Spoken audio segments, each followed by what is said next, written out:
The moment Emma Chamberlain realized the story was going to stay with her long after the recording light turned off was not when the woman mentioned karma, or poverty, or even belief, but when her voice dipped into something warmer, almost intimate, as she admitted that she felt most alive when someone else was visibly lacking. There was a slow pull in her words, a quiet seduction, the kind that does not announce itself as dangerous until it is already under your skin. She spoke about walking past abundance without feeling anything at all, then suddenly stopping in front of emptiness and feeling chosen, seen, necessary. Emma felt an unfamiliar tension settle in her chest, that strange mix of curiosity and unease, because this was not a story about kindness. It was about hunger wearing a spiritual mask, and it was already clear that the hunger did not belong to the people being helped. The woman explained that it had started innocently, with small acts she told herself were pure. A meal offered, a jacket placed gently over thin shoulders, money folded carefully so it would feel deliberate rather than casual. But each time, she felt something ripple through her body afterward, a warmth that lingered too long, a sense of alignment with the universe that felt almost erotic in its intensity. She began to believe that karma spoke through the poor, that the universe outsourced its messages to those society refused to listen to. Emma Chamberlain noticed how the woman avoided words like compassion or empathy, replacing them instead with destiny, balance, repayment. Helping was no longer an act, it was a transaction, and the listener was always waiting to see what would come back to her in return. As the confession unfolded, the woman admitted that she no longer helped everyone. She chose carefully, guided by instinct rather than logic. Some faces felt empty to her, others heavy with meaning. She believed certain people carried messages meant only for her, punishments or rewards disguised as need. If she ignored them, something bad would happen later. She was sure of it.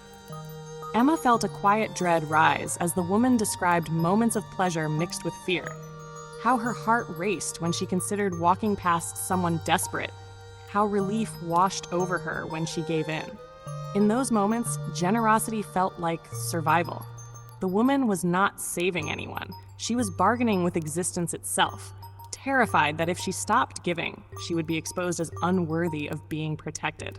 By the time the woman confessed that she had begun to resent the people she helped for not changing fast enough, Emma Chamberlain understood how far the belief had warped. Gratitude was no longer enough. Transformation was required. The poor had become instruments, symbols through which karma proved her value. If their lives remained difficult, she felt cheated, almost betrayed, as if the universe had failed to honor its side of the deal. Emma listened as the woman's voice cracked, not with guilt, but with frustration, admitting that she sometimes wished suffering would deepen, just so the message would be clearer. In that moment, the story revealed its true shape, a belief system built not on love, but on control, fear, and the desperate need to feel chosen by something greater than oneself. As the confession continued, the woman described how her belief reshaped her daily rituals, turning ordinary streets into sacred routes and chance encounters into omens she could not ignore. She planned her walks around places where desperation lingered visibly, convincing herself that karma required proximity to lack in order to speak clearly. Emma Chamberlain felt the story tighten as the woman admitted she felt disappointed when she traveled to wealthier neighborhoods, as if the universe had gone quiet there. Without visible suffering, she felt unseen, unnecessary, almost erased. Helping had become the proof of her existence, and without someone to give to, she felt dangerously close to vanishing. She spoke of nights when she replayed faces in her mind, wondering which ones she had failed. Which ones might return as punishment, disguised as bad luck or illness or heartbreak.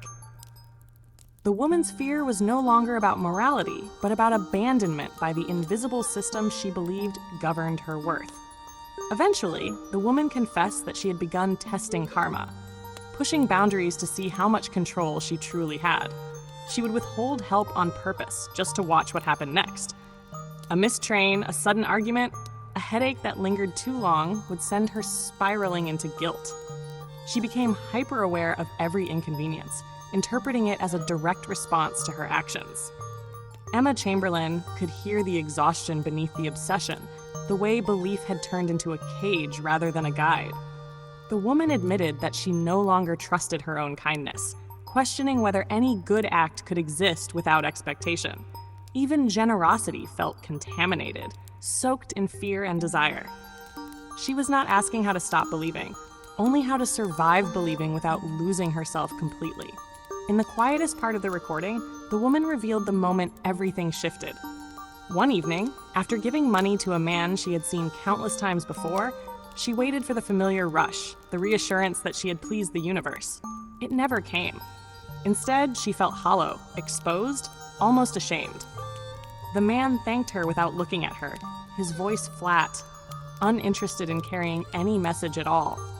For the first time, she realized that the meaning she had been chasing was never placed there by karma, but projected outward from her own fear of insignificance.